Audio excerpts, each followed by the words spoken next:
The panel is joined to the frame so that shafts and controls can be properly placed.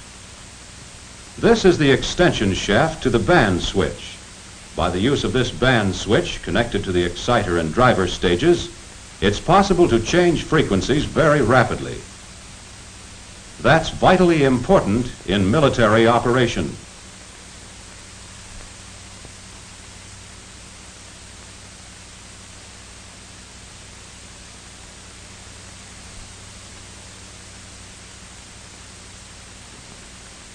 The final amplifier tuning condenser assembly was built as a unit on the feeder table. It is placed carefully in position. Before this radio frequency deck joins the main assembly line, the standoffs are added. The exciter to modulator cable is hooked up. The neutralizing condenser is mounted on the standoffs.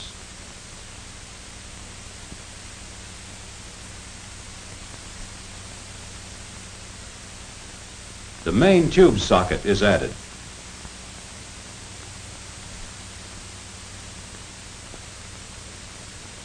Here are the antenna binding posts through which passes the output of the transmitter. This unit is now carefully inspected before it moves into main assembly. Every element, no matter how large or small, is inspected and tested before it goes into a transmitter. When the radio frequency deck joins the main assembly here, the big job is nearly done. A steady flow of finished units has been made possible by intelligent planning of the work at all Hallicrafters plants, perfect coordination with the suppliers and subcontractors, and hundreds of skilled and tireless hands. Now the relays are covered.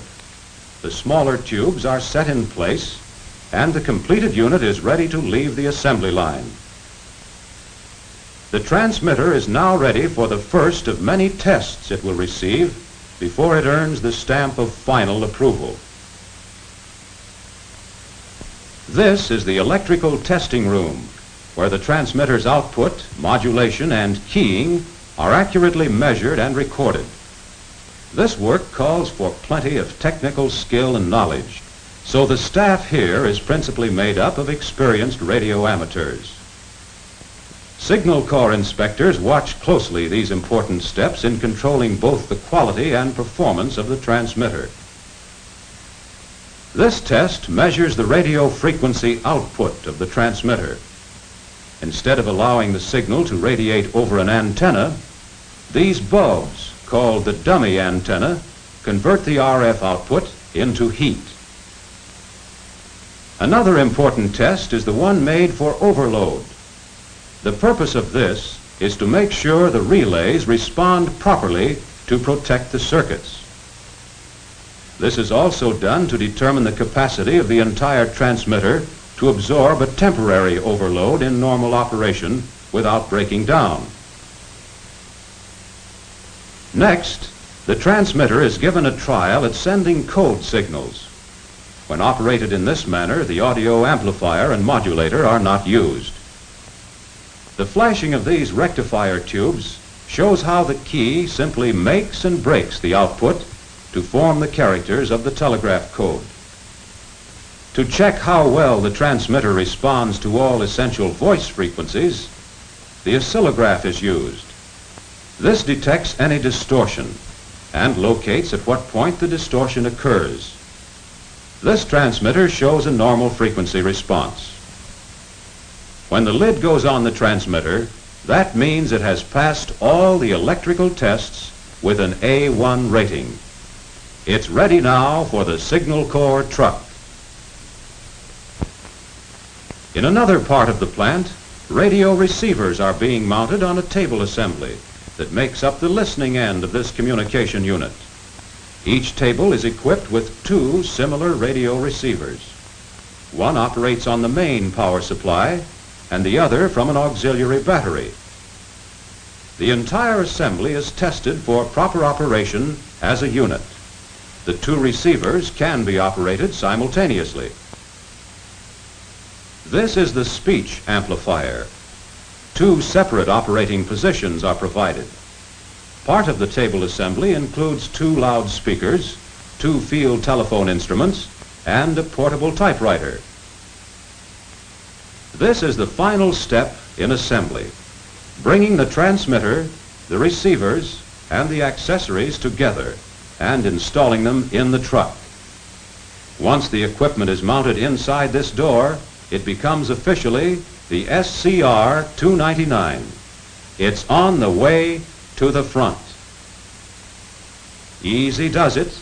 There's no room to spare here, and there's plenty more to be put in. Every inch of space is accounted for in this truck, and these men know how to use it. A place for everything, and everything goes right into place quickly and securely. While the transmitter is being bolted to the floor, the table assembly with its receiving equipment moves in. Accuracy in design and construction makes it possible to save many valuable hours throughout the entire production and assembly of the unit. There goes the wall cabinet that holds the additional operating parts, extra coils, tuning units, condensers. And here's the bench that contains the tools and spare parts, a radio man's hope chest. And this is what it looks like when the operators step in. At the far end, the transmitter with the antenna tuner on top of it. On the right, the wall cabinet. On the floor, the long bench for the operators. Both of these are storehouses for parts and accessories. On the left wall of the truck, the operator's table with 2 receivers, speech amplifier, control panel, and below, an electric heater and the 2 field telephones. There goes the SCR 299 out into the field to make its final test on the air. There's just one thing missing. Where's the power coming from? The Signal Corps provides for that in a portable gasoline-driven generator that rides in this trailer behind each truck. This generator supplies standard lighting current, 117 volts AC. A transmitter and receiver that operate on this current can be hooked in to power almost anywhere. Here is the mobile power supply. A remote control from the truck to the generator makes it possible to start and stop the generator at will. The operator prepares for the air test. His first call is to Central Control Station. WXYK, WXYK4, calling for a check on the quality of this transmission and standing by. And here is communication going off to war. Over these ramps roll hundreds of units that will carry the voice of victory to every corner of the earth. Like the champion thoroughbred it is, the SCR 299 rates a whole boxcar to itself.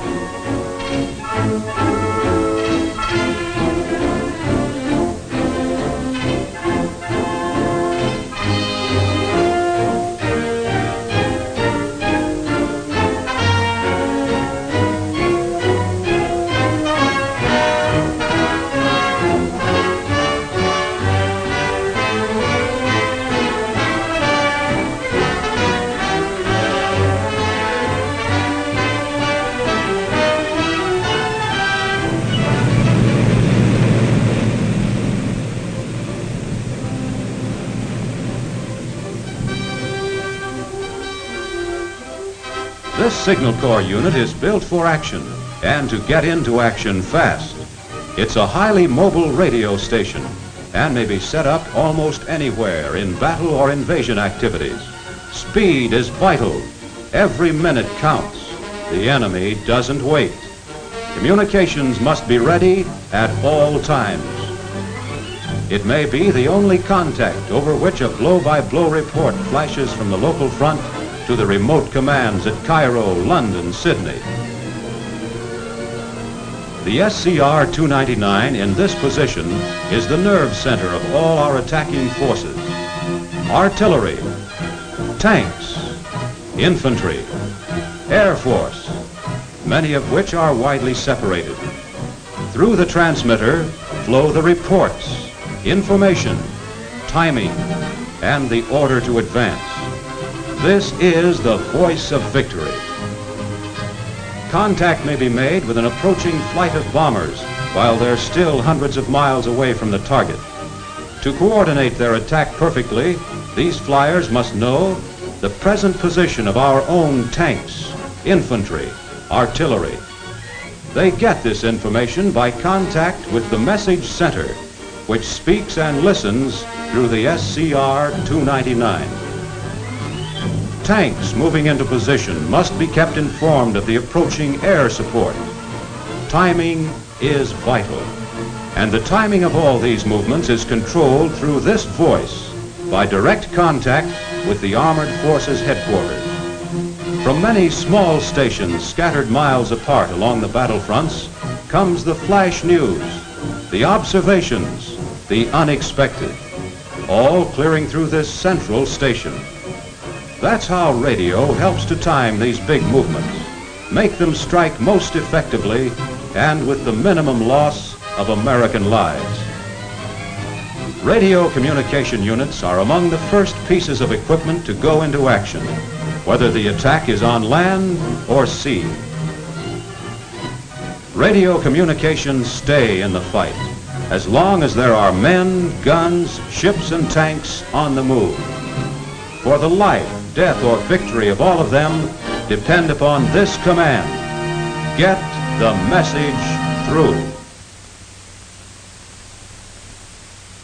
Perhaps one of the most important messages ever issued is the one you're about to hear from Major General Harry C. Ingalls, Chief Signal Officer of the United States Army. General Ingalls. I'm speaking now as one American soldier to another, for we in the armed forces regard each of you men and women in this audience as being one of us and working shoulder to shoulder with us. You and you alone are responsible for the production and performance of this vital piece of communication equipment. You have seen enough to know what good communication equipment means to the men out there and what it means to victory. You have done a splendid job. Keep up the good work you have been doing. We are asking millions of American soldiers to stake their lives on breaking Germany and Japan. They ask you to keep up your production to the limit of your ability and the high standards of workmanship that have given us an advantage over the enemy that can be measured only on the day of final victory.